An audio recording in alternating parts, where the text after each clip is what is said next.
Hi, I'm Simon with AppliancePartsPros.com. Today we're going to show you how to repair your appliance.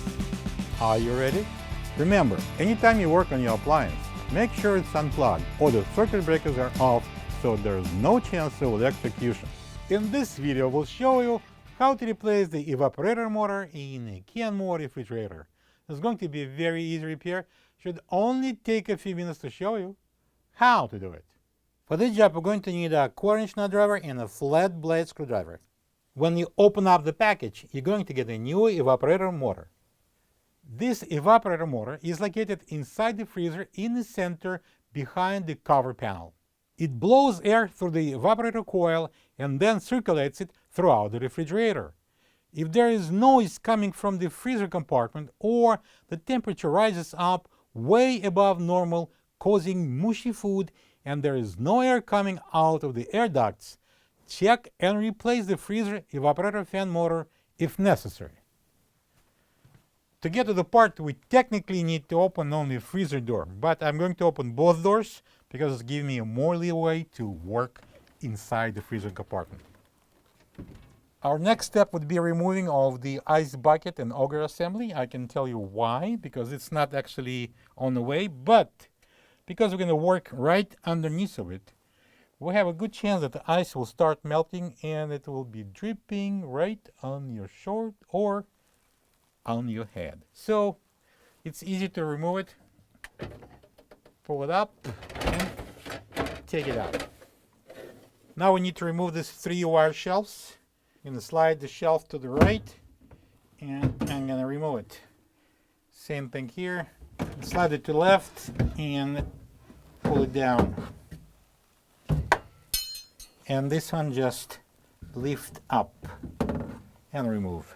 Next I'm going to slide out the bottom drawer till it stops, then I'm going to lift it up and we can remove it completely.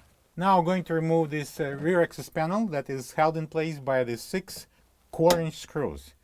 Using a 1/4-inch nut driver, we're going to take them out one by one.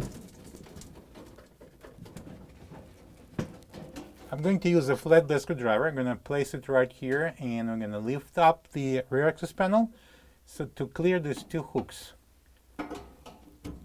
I'm going to use a flat blade screwdriver and I'm going to lift up the rear access panel.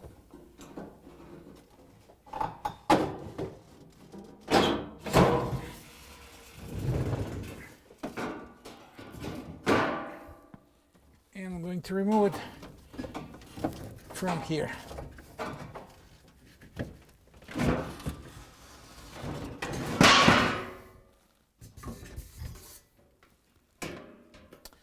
So this is the motor that we're going to replace, and I'm going to start with using a flat blade screwdriver to pry off the fan blade on the top.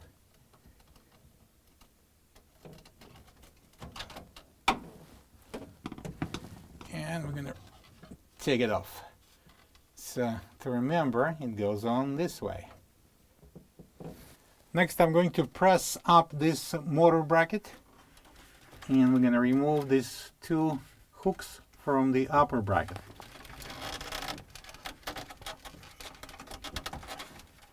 So I'm going to drop down the bracket and I'm going to free the rear portion of it.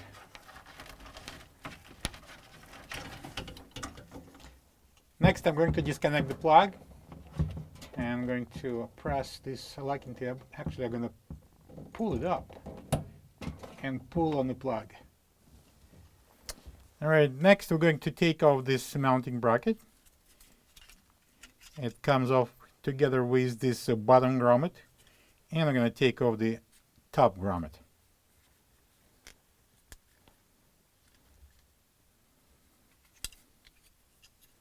Remember, it mounts this way, and this is our bottom mounting bracket. This is the old evaporator motor next to the new one. If you don't have this part, you can get it from AppliancePartsPros.com. Okay, so this is a new evaporator motor and we're going to install it. But before, we're going to place on this upper grommet And then I'm going to install the lower bracket with the lower grommet. Now I'm going to mount the motor into the upper mounting bracket. Insert the shaft and the upper grommet into the upper bracket and make sure that the two rear hooks are positioned correctly. And I'm going to push up the motor and mount this front hooks.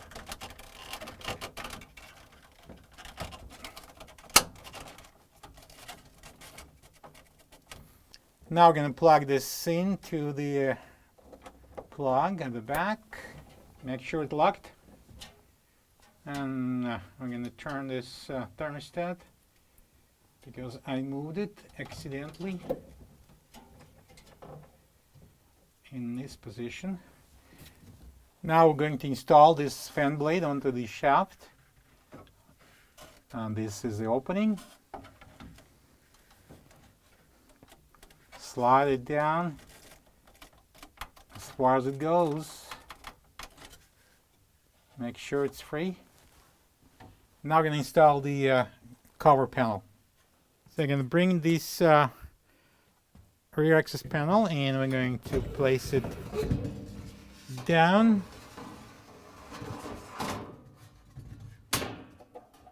Push it in, lift it up.